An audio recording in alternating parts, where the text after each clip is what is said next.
I always remember this race as the race where you race through the canola fields.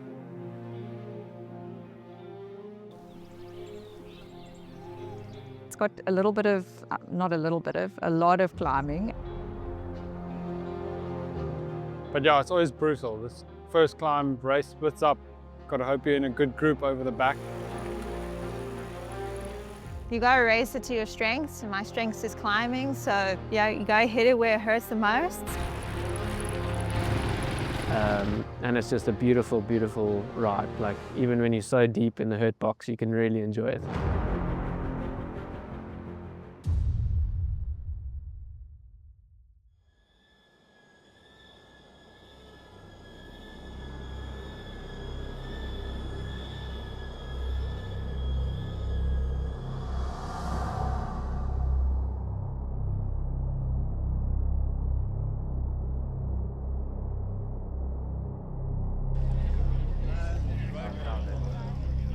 Yeah, it's going to be my second time doing Race to the Sea, but I've done all these roads a lot and Franschhoek Pass, but yeah, I think it's always a special race, especially with the canolas coming out now and all those big rolling hills, and then yeah, finishing off at the sea and a point-to-point race. You normally don't get a point-to-point race, so yeah, it's definitely something different and something special.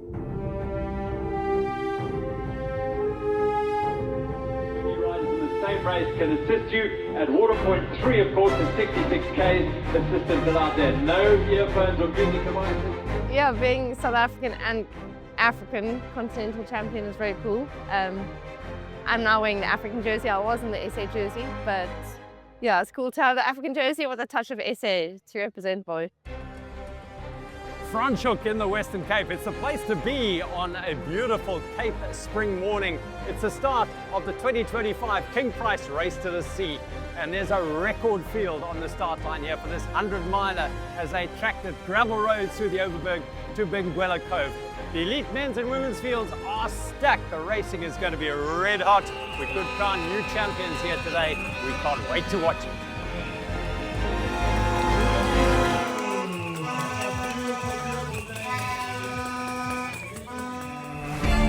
The start of the King Price Race to the Sea is like few other gravel events. The legs need to be firing, but the first challenge starts as they turn right, the mighty Franschhoek Pass. 7 kilometers and 500 meters of climbing looms large. Franschhoek Pass is definitely a hard start, but you'll feel so warm and ready to race by the time you get to the top. Once you get over, it's so beautiful, and you know, once you get through the flowing roads, it becomes like a journey to the finish.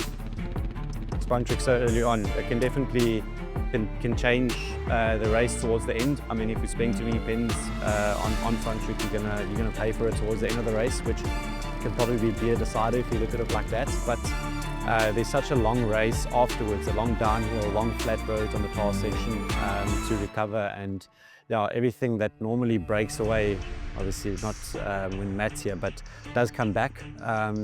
Yeah, just because, I mean, you're going to have a lot of commitment in the front to keep on going, and normally there's one guy that'll say, no, he's going to wait for his teammate. So yeah, no, it's a big part of the race, but I wouldn't say it's a decider.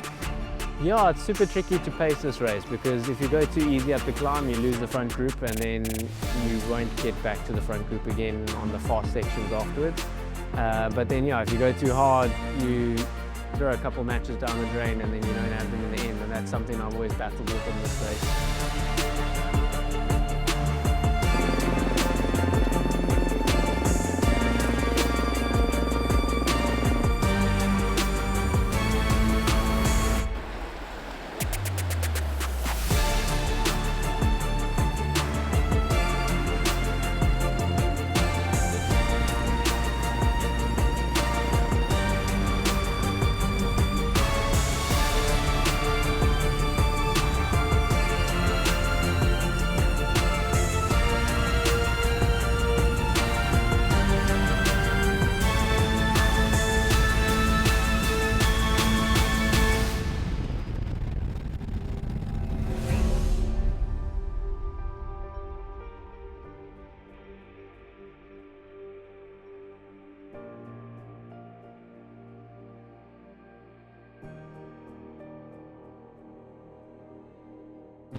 It's a really big race for me. I mean, I had to 2 last good years, and hoping to have another good year this year. But unfortunately, I just came off 2 weeks of being sick, so yeah, it's been maybe a few days that I have been off the antibiotics. So I'm just hoping that body will kind of finish.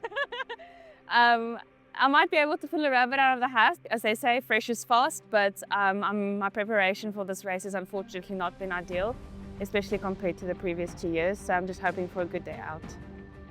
I'm hoping for a strong start. I think that there's a potential to make a breakaway with some of the really fast girls. And at the same time, I really hope to work with the girls so that we can stay away and make it a strong finish. You never really know if people play every girl for themselves. We play quite defensive, tactical. It gets to be a very slow race.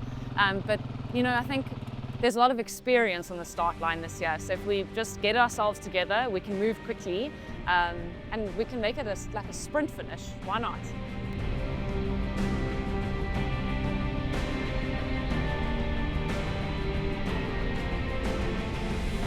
The descent down the other side of this historic pass is the stuff of cycling dreams. Smooth, wide roads, sweeping corners, and views for days.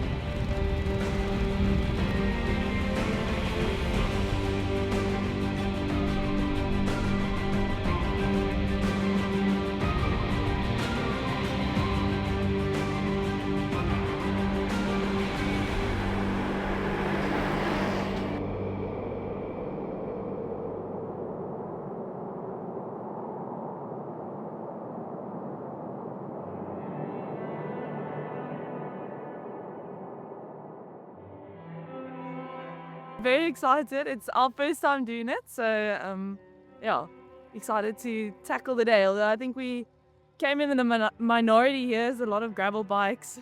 We're the only ones, looks like, on the mountain. Quite nervous, but we did a lot of training, so we're ready.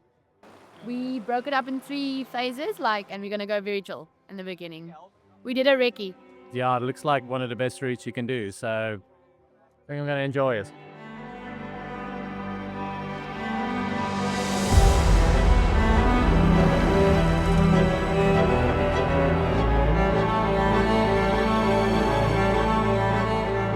The vagaries of the Cape weather, often dictated by the massive mountains and winds that abound in the region, saw to it that they sliced through the mists along the banks of the Theobataskloof Dam. Soon after crossing the bridge, after 25 kilometers of racing, they turned left and hit the dirt for the first time.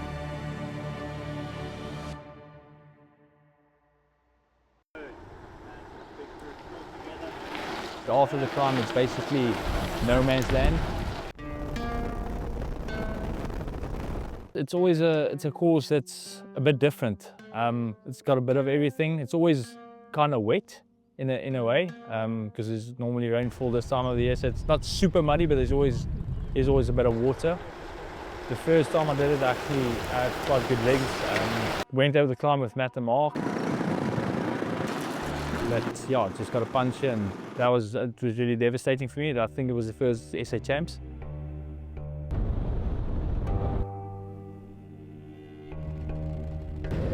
Last year it was just one of those races where I was mentally, by this time of the year, I was mentally and physically just tired, and I didn't have a good race, and I'm definitely back to make amends.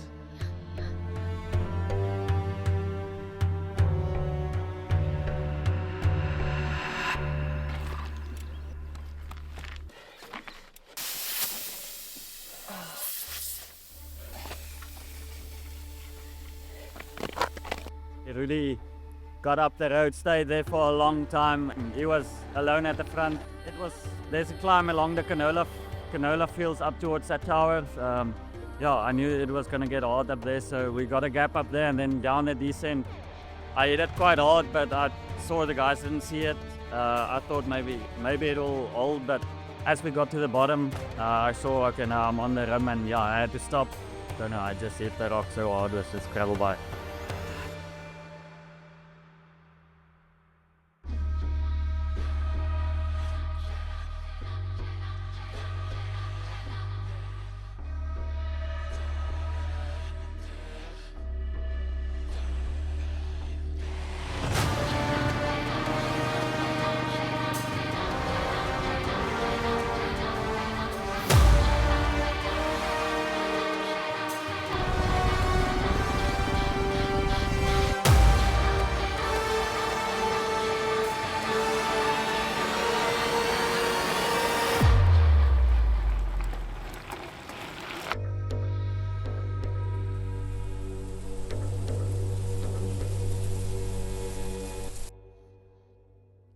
Back on the road with the elite women's race, and Zanri Rousseau was in the zone as she drove a fearsome pace. She was with the two leaders, Hayley Breen and Catherine Collane, as they rolled through the stunningly beautiful Overberg section. It was all in for the three now. They were short of halfway. They suddenly kept an eye on each other. Who was going to crack first? The last half of the race after Water Point 3, that's where I would say the race really starts, because that's where all the rollers are, and every time I've done it, I've had a strong headwind when we hit that part of the course. So it's really just about staying on top of your nutrition, having a good mental, positive talk with yourself, because it can get quite tough out there, and just enjoying it, because we ride bikes because it's fun and we love it, and that's what it's all about.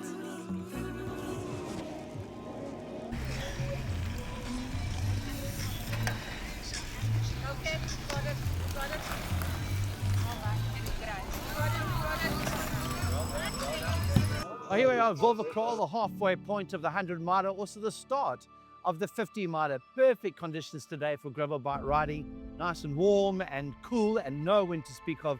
Absolutely perfect. This is also a chance for the 50 milers to get to experience some of the course that's out there. They're not quite ready for the 100 miler. The 50 miler is the perfect way to see this beautiful route, and they're going to have a great day out there today.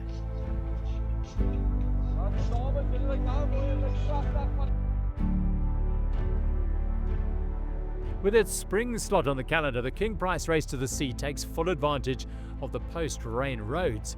They were in superb condition. No punishing corrugations to worry about. No, it's good. It's my third time doing Race to the Sea. No, it's probably one of the most beautiful races on the calendar. Canola fields are in full bloom. It's absolutely stunning. There's always a vibe. Very beautiful. Some of the most beautiful scenery I've seen ever. Just the entire route was just great. But it's good. I think we couldn't have asked for a better day. But you know, when you just look up and you look at the beautiful scenery, and then you can't help but just continue. Every time you want to give up, you look up and you say, no, can't give up. Can't give up.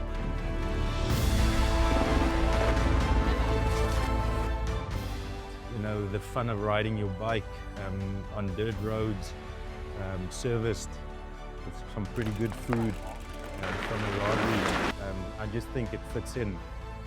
And this time of the year, with the fields, with the platteland looking like it is, it's just awesome, awesome riding your bike.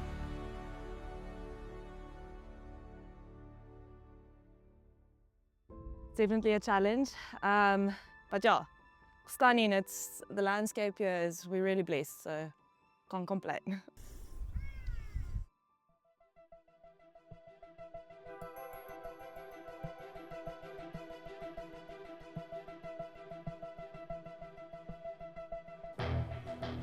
The lead group was thinned down to the serious contenders. Remarkably, Nortje, with the assistance of Kuhn, had made it back and was now looking to join the leaders. He was super strong.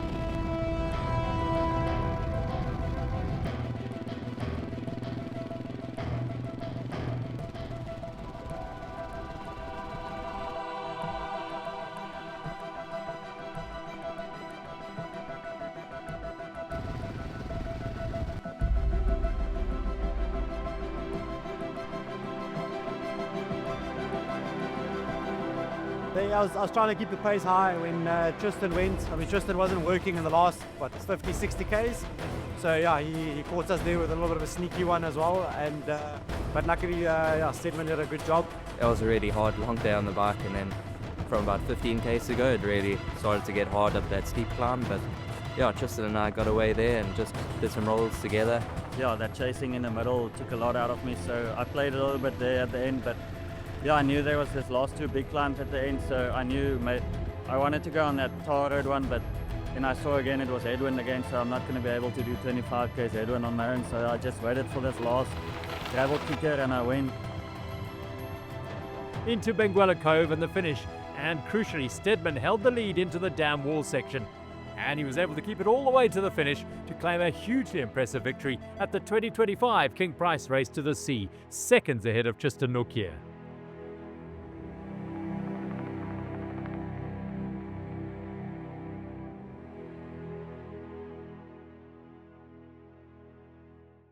Yeah, the sprint I saw it's quite a long one and it looked quite rough, so if you're coming in from the front, it's quite hard to overtake. So yeah, luckily I came in there ahead, and yeah, really happy to take the sprint in the end.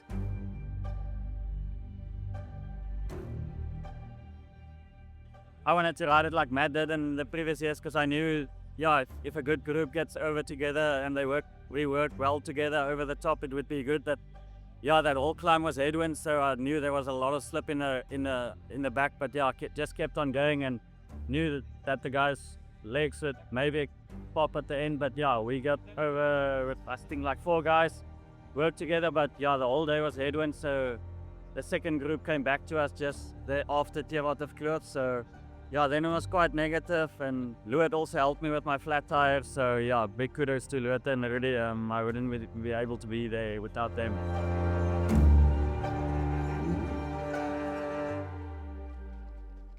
And I had to try and make the race suit me a little bit because of the situation that I was in. I had like lower back problems, and just like I just felt a little bit empty. So yeah, just keep the pace quite high, just to try and make, to nullify any attacks that might come and really hurt me and put me in trouble like it did at the end.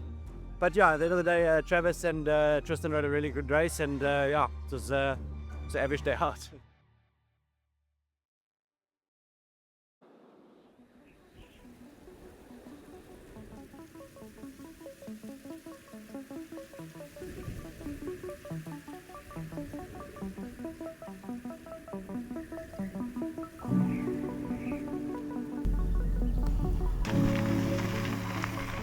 I was actually thinking about the wind on the way out here, because kind of do a loop. So if you have a headwind one way, then maybe you'll have a tailwind to finish. But the wind never works like that. We'll probably have a headwind the entire way. Makes it a little bit more tricky for a breakaway, but yeah, you can also use it and see how it goes. It will make it tough. It will make it really tough, because that last section is really, really tough on its own without wind. A tactical tussle that is as old as the sport of cycling. Ride as a team with your fiercest rival to keep the others at bay. Then turn on each other when they near the finish. It was going to be a tense battle for the win. When I part of Franschhoek Pass, I had some fun there, and then we went down and we were 3 goals, and then yeah, we just kept riding, and it just turned out to be Heidi and myself. But like throughout the race, we're pretty like matched, because like I would push, she would close, she pushes, I close. A brave ride from Zanwi Rousseau, who'd had her issues, but never stopped trying to catch the leading pair. Actually, on one of the downhills, I just hit one of the dents very hard, and I just had a bad pain in my shoulder, and yeah, I just fell off basically from there onwards. But I was basically seeing them for the entire race. I could see them there in the front, so it was very mental. Well done, well done.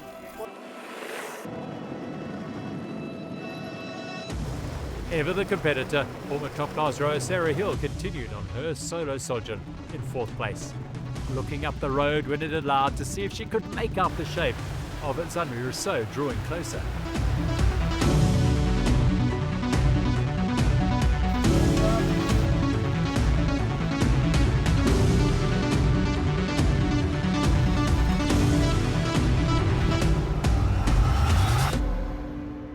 A masterful ride from South Africa's gravel queen. Honeycomb 226's Hayley Breen rode across the finish line at Benguela Cove to take victory at the 2025 King Price Race to the Sea. Yeah, it was a good day. I think there were 3 of us at the top of Franschhoek Pass until maybe like 50 Ks, and then just Kathy and myself until the last like 20 Ks, and then I managed to get away.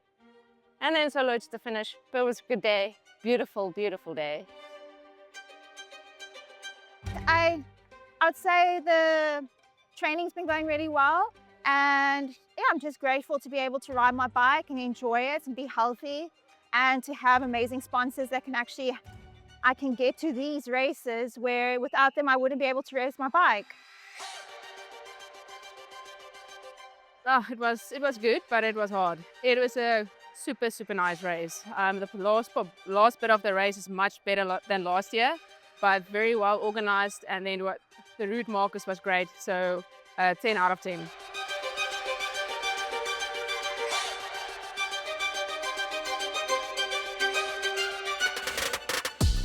Travis Stedman follows his Toyota Specialized teammate Matt Beers into the King Price Race to the Sea Book of Legends as the winner in 2025. 4 hours 34 minutes and 12 seconds enough to nudge Imbuko Chemchamp's Tristan Nokia into second by 2 seconds. The quality of the field reflected in the top 10. 5th place Rudy Kuhn just 2.5 minutes ahead of Christian Klopper in 10th. That, over 160 kilometres, tells you that gravel racing is in good health in South Africa. Just under 3 minutes was all that split Hayley Preen from Catherine Collane. Sandri Rousseau was just under 10 minutes back in third, and the last of the sub-6-hour women finishers. Sarah Hill and Chloe Bishop closed out the top 5. Michelle George in 6th was the first veteran woman home, and defending champion Danielle Stradham had a tough day. She finished 10th.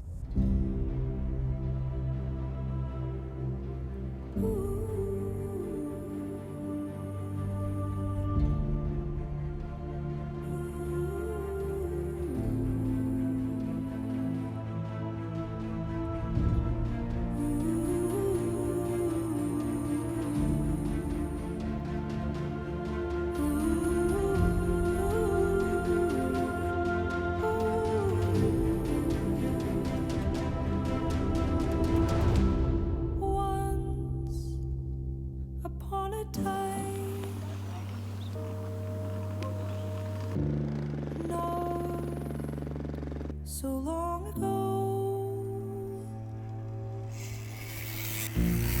we drew the line. We know another way.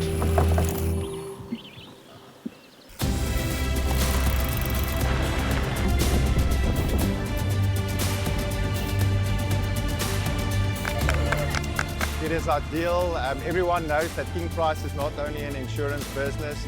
We go out there to make South Africa just a better place for our people. It is amazing, you know, to be part of an event like this. Compliments to Faces. What a beautiful event. Everyone enjoys this, and we'll definitely be back. Yeah, it's definitely for us one of the highlights of the year. We look forward to Race to the Sea every year. We're visiting, or a lot of guests visiting the property. For us, being quite a young estate and still needing a lot of exposure, this is the perfect event to do that. So it's a full house today, and we love seeing so many guests here. That was hard. It was really tough. The last 60 Ks, there's lots of climbing, but we sort of knew what was coming. So yeah. I feel proud. I think it's been a personal long journey to get to this point. But I must say, a couple of times I felt broken, but I think, testament to the people that are on course as well. The marshals, even the riders that just give you a word of encouragement, and I feel extremely proud. Gravel racing has got to be an experience. I think you can't ride a slightly uncomfortable bike and a bike that's not as fast as a road bike unless it's an experience. And I think that's where it's going. Gravel bike racing is finding its niche. The bikes are getting a little bit more comfortable. There's more and more tech coming in there, which is interesting and great for the growth of the sport. It was a real test. 100 miles is a perfect distance for those who are pretty good riders. And 50 miles, everyone I've spoken to found that a real challenge and loved it. So, well done, guys. Impressed. Loved it.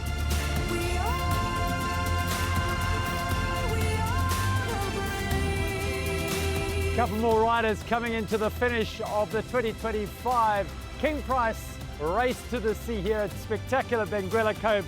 It has been an extraordinary day, wonderfully successful. Every rider's come across the line beaming. It's hard, there's no question about that, but we've had a really superb day at the King Price Race to the Sea. The winners this year have been true champions.